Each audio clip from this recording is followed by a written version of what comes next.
आज के वीडियो में हम पढ़ेंगे functions of reserve bank of India. जी हाँ, functions of reserve bank of India 3 parts में कवर्ड है। पहला ट्रेडिशनल फंक्शन जिसको हम लोग सेंट्रल फंक्शन भी बोलते हैं, दूसरा सुपरवाइजरी फंक्शन और तीसरा डेवलपमेंट फंक्शन या जिसको हम लोग प्रमोशनल फंक्शन भी बोलते हैं। इस पूरे वीडियो को हम लोग 3 पार्ट्स में डिवाइड कर देंगे। पार्ट 1 में हम लोग समझेंगे ट्रेडिशनल फंक्शन, पार्ट 2 में हम लोग समझेंगे सुपरवाइजरी फंक्शन और लास्ट पार्ट में दैट इज पार्ट 3 में हम लोग समझेंगे डेवलपमेंट फंक्शन। तो चलिए आज का वीडियो स्टार्ट करते हैं जिसमें हम लोग पढ़ने वाले हैं part 1 that is traditional function.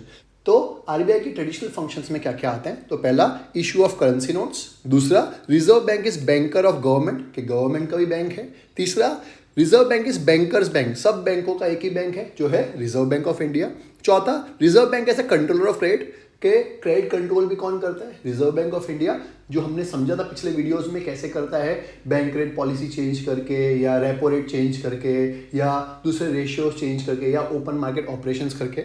और लास्ट में रिजर्व बैंक ऐसा कस्टोडियन ऑफ फॉरेन एक्सचेंज या फॉरेन एक्सचेंज के रिजर्व्स को कौन अपनी कस्टडी में रखता है? Reserve bank of India. Simple है। तो चलिए अब इसको डिटेल में समझ लेते हैं। तो मैंने जैसे कि आपको बताया ट्रेडिशनल फंक्शन का दूसरा नाम है सेंट्रल बैंकिंग फंक्शंस भी, उसमें सबसे पहला आता है इशू ऑफ करेंसी नोट्स। तो इंडिया में सिर्फ और सिर्फ रिजर्व बैंक ऑफ इंडिया ही नए करेंसी नोट्स और कॉइन्स इशू कर सकता है। ऑफ कोर्स उसमें एक एक्सेप्शन है, 1 रुपए का कॉइन और 1 रुपए का note reserve bank of India issue नहीं करता। इसके अलावा सारे के सारे करेंसी नोट जो हैं वो रिजर्व बैंक ऑफ इंडिया ही इशू करता है। तो वो लिखा है, देखिए ध्यान से, reserve bank of India has been given the right to issue note since its inception. मतलब जब से रिजर्व बैंक ऑफ इंडिया बना है तब से सिर्फ आरबीआई के पास ही राइट्स है कि वो नए करेंसी नोट्स इशू कर सकता है।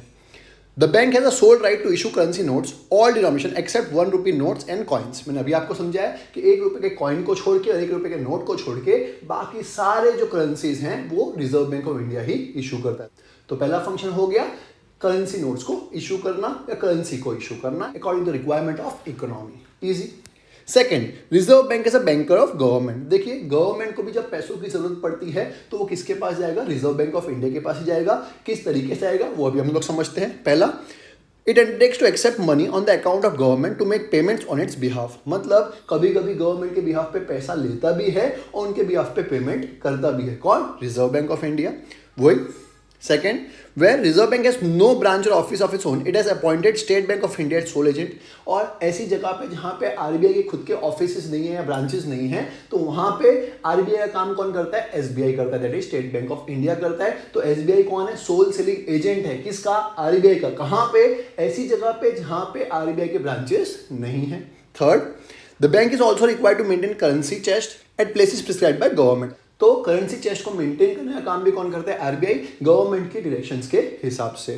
फोर्थ, द रिजर्व बैंक दस manages the public debt of the country. मतलब पूरे देश का पब्लिक डेट को भी कौन मैनेज करता है? Reserve bank of India. Fifth, reserve bank of India also makes the central and state government ways and means advances which are repayable within 3 months। और सेंट्रल गवर्नमेंट और state government को जब अचानक से पैसों की जरूरत पड़ती है तो वो भी आरबीआई ही देता है। ऑफ कोर्स ये जो पेमेंट होता है वो 3 महीने के अंदर रीपेबल होता है। मतलब स्टेट गवर्नमेंट हो चाहे सेंट्रल गवर्नमेंट हो, 3 महीने के अंदर उनको वापस आरबीआई को रीपे करना रहता है। Sixth, reserve bank also act as a banker to state government. State government का भी बैंकर होता है, वो तो मैंने आपको समझा ही दिया है। Seventh, RBI act as an advisor to government not only in banking and financial matters but also on the wider range of economic issues including those in the field of economic planning।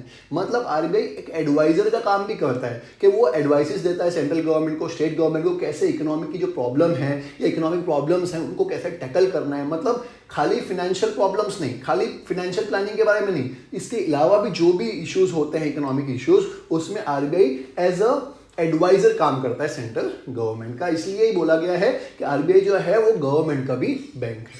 Third point, reserve bank ऐसा bankers bank. देखिए सब बैंकों का एक ही bank reserve bank या reserve bank को पापा बैंक भी बोलते हैं। जैसे हम लोगों को पैसों की जरूरत पड़ती है, हम लोग अपने पेरेंट्स के पास जाते हैं, वैसे ही किसी भी कमर्शियल बैंक को पैसों की जरूरत पड़ेगी तो वो किसके पास जाएगा? अपने पापा बैंक के पास, that is RBI.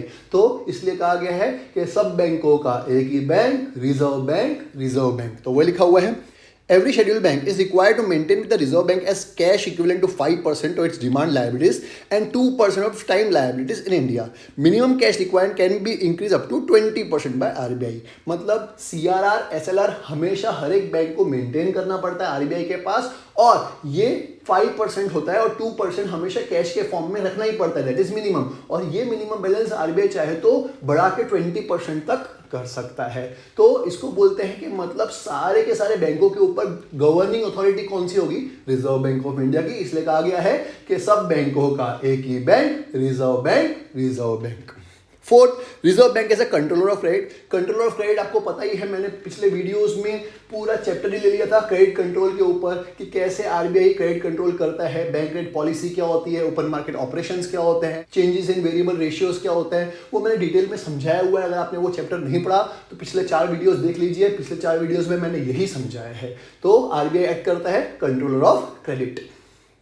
Fifth, reserve bank ऐसा कस्टोडियन ऑफ फॉरेन एक्सचेंज। देखिए फॉरेन एक्सचेंज को भी अपनी कस्टडी में रखने का काम कौन करता है, रिजर्व बैंक। हर एक देश का जो रिजर्व बैंक होता है वो कुछ करेंसी गोल्ड के फॉर्म में और मनी के फॉर्म में, दैट इज कैश के फॉर्म में अपने पास अपनी कस्टडी में रखता है, ताकि हमारे देश की जो एक्सटर्नल वैल्यू है वो कम ना हो जाए या जरूरत से ज्यादा कम ना हो जाए या उसका बैलेंस मेंटेन रहे। तो इंडिया में वो काम कौन करता है, आरबीआई।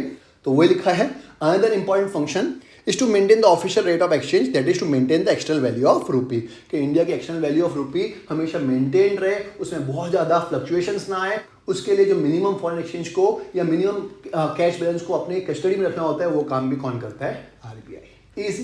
तो ये थे ट्रेडिशनल फंक्शंस ऑफ आरबीआई। मुझे उम्मीद है आपको समझ में आया होगा।